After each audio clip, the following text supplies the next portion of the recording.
During the school holidays, I took my daughter to a park. I had barely entered the park entrance with my daughter when a supercar crossed the solid line and rear-ended us. The man who jumped out came storming toward me, furious. "Do you even know how to drive? Do you know how much this car costs? You can't afford it even if you went bankrupt." I was about to argue back since he was clearly the one breaking traffic rules, but I froze. That car looked painfully familiar. Wasn't that the supercar my mother gave me the first year I took over the Milton Group? Even the license plate was identical. My wife, Hazel Bishop, had told me the engine was broken and that she'd sent it to the dealership for repairs. I met the man's arrogant stare. "Is this car really yours?" He paused, then grinned smugly. "My wife bought it for me. It's limited edition. Someone like you wouldn't understand. Go call your family and sell your house. You owe me $200,000. Sneering, he added, "Don't try anything clever. My wife's the GM of Milton Group. She has serious connections. She'll be here any minute." I let out a cold laugh. So Hazel canceled on our daughter today, not because of a business meeting, but because she was out spending the holiday with her lover and his kid instead. During the school holidays, I took my daughter to a park. I had barely entered the park entrance with my daughter when a supercar crossed the solid line and rear-ended us. The man climbed out aggressively. "Do you even know how to drive? Do you know how much this car costs? You can't afford it even if you went bankrupt." I frowned and pointed at the solid lane marking on the road. "Sir, you crossed the line and caused the collision. It's your fault." He cut me off impatiently. "No, you're obviously at fault here. When you see a multi-million-dollar supercar like mine, you're supposed to move aside.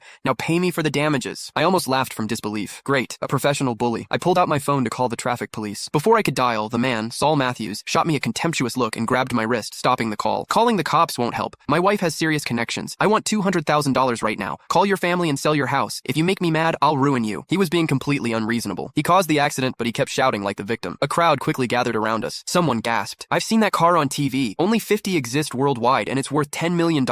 That's a real billionaire's ride." Another person shook his head. "That guy driving the cheap electric car is finished. He'll lose everything paying for this." Someone else sighed sympathetically. "People who can afford cars like that have unimaginable power. Even if they're wrong, they can twist it however they want." The praise only inflated Saul's ego further. "You hear that?" he said smugly. "Be smart. Right now it's only $200,000. If you drag this on..." I suddenly interrupted him. "Is this car yours?" The moment I saw it, something felt off. Then, realization hit me. This was my mother's gift to me the year I became chairman of Milton Group. The last 4 digits of the license plate were my birthday. My wife, Hazel Bishop, had told me the engine failed and that she sent it to the dealership. We owned too many cars, most rarely driven, which was why I hadn't recognized it immediately. I had taken the electric car today just to stay low-key. Saul's expression darkened. "What are you implying? My wife gave it to me. Of course it's mine." He then seemed to remember something, and his face lit up with exaggerated pride. "My wife is a big shot. She runs Milton Group, the biggest corporation in Harborview. You can't afford to offend her." My eyes narrowed. "Milton Group?" He lifted his chin arrogantly. "Scared now? Call your family and pay up. Otherwise, I'll make sure you end up behind bars." At first, I thought I had misunderstood. Maybe the dealership staff had taken the car out without permission. But now it was obvious. Hazel was cheating. Seeing me stay silent, Saul assumed I was intimidated and sneered again. "I'm telling you, my wife is almost here. If you ruin our family outing today, she'll blacklist you from every industry. Doesn't matter what job you have." I let out a cold snort. "You've got a big mouth." An older woman from the crowd stepped forward kindly. "Young man, ordinary people like us can't fight families like that. Just chalk it up to bad luck." You can find the full story in my bio. It's free.